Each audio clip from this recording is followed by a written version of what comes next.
Assalamualaikum warahmatullahi wabarakatuh. Kembali lagi bersama kami, Lain Dunia. Di video kali ini, saya akan menceritakan sebuah kisah misteri tentang perias jenazah. Kisah ini diangkat dari seorang narasumber yang dimana nama dan tempat sudah kami samarkan agar menjaga dari hal yang tidak diinginkan di kemudian hari. Tapi sebelum masuk ke ceritanya, jangan lupa ambil posisi yang paling nyaman dan bunyikan tombol lonceng notifikasinya. Dan cerita pun dimulai.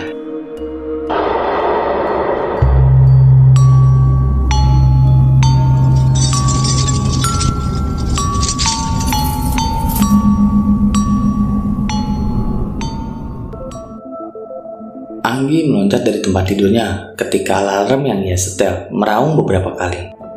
Matanya sangat berat. Pekerjaan memaksanya hanya tidur 2 jam saja hari ini. Ia harus segera bersiap. Pasalnya, pukul 3 dini hari tadi, salah satu anggota keluarga pengusaha papan atas menghubungi dan memintanya datang pukul 6 pagi dan tidak boleh terlambat. Sebuah permintaan yang sudah biasa dihadapi Anggi, apalagi si pemilik tubuh meninggal tengah malam. Pagi buta, ia harus sudah tiba di rumah keluarganya. Anggi sudah dikenal luas sebagai perias jenazah yang profesional. Hasil sentuhan tangannya tidak pernah mengecewakan pihak keluarga yang meninggal dunia. Ia memulai profesi ini tanpa sengaja 10 tahun yang lalu. Saat itu sepulang kuliah, Anggi datang melayat mama temannya yang meninggal mendadak. Menurut dokter, kemungkinan besar penyebab kematian adalah serangan jantung. Sebagai keluarga yang tidak berpunya, mengurus kematian bukanlah perkara mudah. Dibutuhkan banyak biaya untuk membayar keperluan termasuk jasa perias jenazah. Kau mahir merias orang hidup, bisalah kau bantu Maria merias mamahnya, bisik Nanda setelah berbincang dengan Maria di kamarnya. Anggi melotot. Apa aku tidak salah dengar? Kau kira merias jenazah sama dengan merias wajahmu? Anggi buru-buru menutup mulutnya dengan tangan. Suaranya membuat beberapa orang menoleh ke arahnya. Untuk membuktikannya, kau coba saja dulu, nanti kau ceritakan padaku, ucap Nanda. Nanda beranjak lalu masuk ke kamar Maria lagi. Tampaknya ia tidak peduli dengan Anggi setuju atau tidak. Tangan Anggi memang ajaib. Ia bisa membuat teman-temannya terlihat pangling saat kuas make upnya menyapu wajah mereka. Ia tahu riasan apa yang cocok untuk masing-masing bentuk wajah dan karakter orang yang diriasnya. Padahal ia belajar secara otodidak tanpa guru. Mungkin inilah yang disebut bakat yang tidak dimiliki oleh banyak orang. Nanda menarik tangan Anggi hingga ia tidak mampu menolak permintaan teman karibnya itu. Maria sendiri hanya bicara seperlunya. Tampak kesedihan mendalam membuntutinya. Air matanya mengalir hampir tanpa jeda. Hidupnya kini sudah tak berorang tua. Aku belum pernah melakukan ini sebelumnya. Maria, apapun nanti hasilnya, tolong dimaklumi, kata Anggi sebelum memulai merias mama temannya itu. Terima kasih banyak Gi, ucap Maria sendu. Sesekali tangannya mengusap pipinya yang basah karena air mata. Hanya ditemani Nanda dan Maria, Anggi mulai memoles wajah jenazah. Untunglah ia selalu membawa perlengkapan makeup dasar di tasnya. Awalnya semua berlangsung mulus. Namun ketika hendak merias bagian mata, ada sesuatu yang tidak biasa. Air mata jenazah tidak berhenti mengalir. Walaupun tidak deras, tetapi cukup mengganggu. Anggi mulai ketakutan dan tidak ingin melanjutkannya. Tiap kali ingin mengoleskan kuas, tangannya gemetar dan kaku. Seperti ada sesuatu yang menahannya. Ia bingung. Di satu sisi, ia dibutuhkan untuk merias jenazah mama temannya. Di sisi lain, ia tak sanggup melanjutkannya karena ketakutan. Tante, saya di sini untuk membuat tante cantik. Tidak ada niat saya yang lain. Tolong bantulah saya, ucap Anggi dalam hati. Ia sudah hampir putus asa. Tiba-tiba, kau bantulah tante juga. Anggi menghentikan gerakan jarinya, mengamati wajah Mama Maria dengan sesama. Tidak ada gerakan bibir maupun mulut yang terbuka. Suara yang ia dengar barusan sangat jelas, dan ia tahu betul itu suara mamahnya Maria. Apa yang bisa saya bantu, Tante? Lagi-lagi Anggi berucap dalam hati. Tolong katakan pada Maria untuk menghubungi papahnya. Tante tidak tenang kalau Maria belum memaafkan papahnya. Akan saya katakan pada Maria. Sekarang tolong hentikan tangis Tante agar saya bisa merias Tante dengan maksimal. Tentu Tante tidak ingin membuat Maria lebih sedih lagi, kan?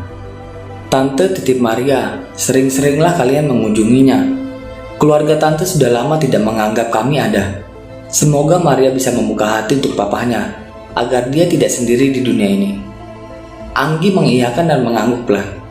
Ia tidak ingin berbicara lebih lama dengan mamahnya Maria.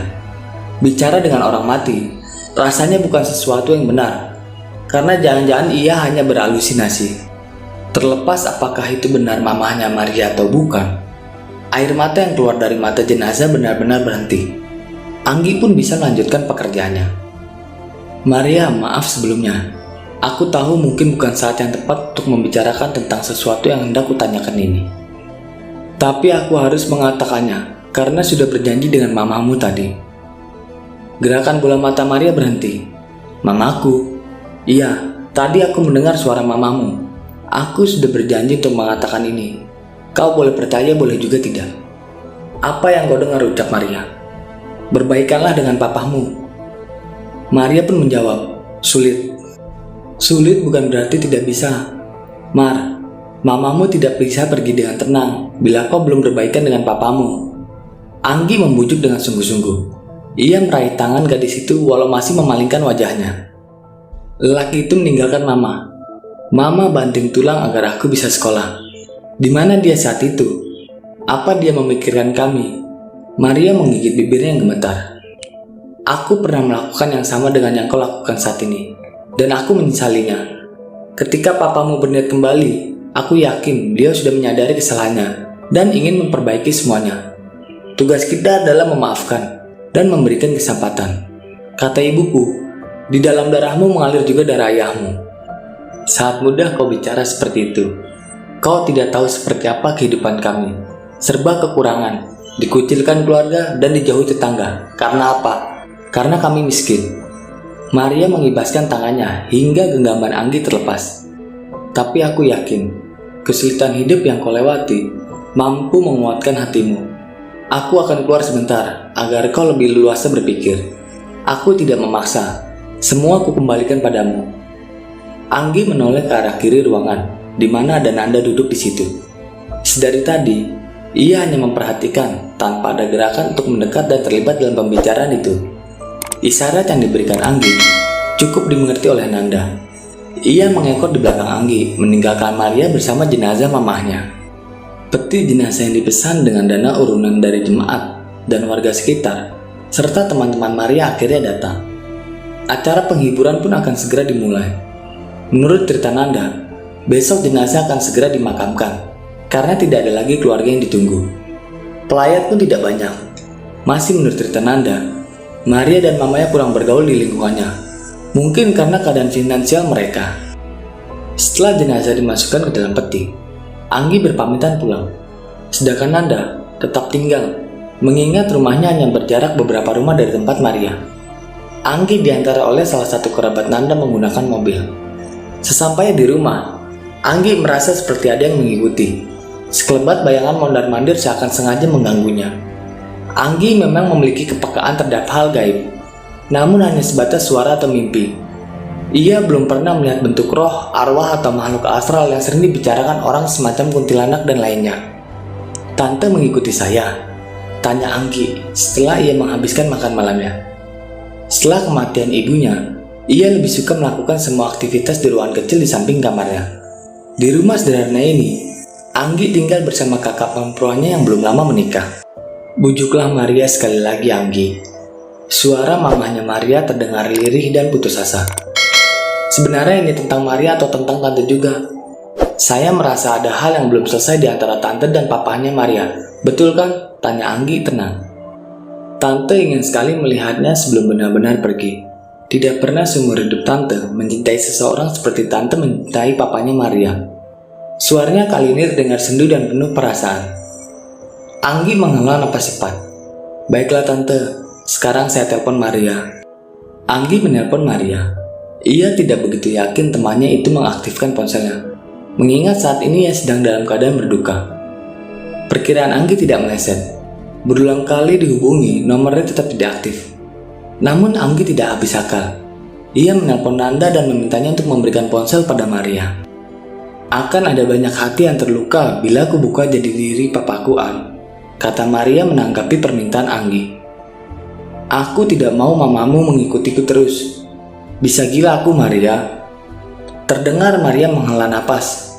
Bilang pada mamaku, beri aku waktu. Ya, akan aku katakan, tapi tolong kabulkan permintaan terakhir mamamu. Jangan sampai setelah kau diberi waktu, akhirnya malah mengecewakan. Anggi mengingatkan dengan penekanan. Maria tidak memberi tanggapan sampai ponsel itu dikembalikan ke tangan Nanda. Anggi tidak bisa memaksa Maria lebih jauh. Cerita di balik perpisahan kedua orang tua Maria tidak pernah Anggi mendengarnya.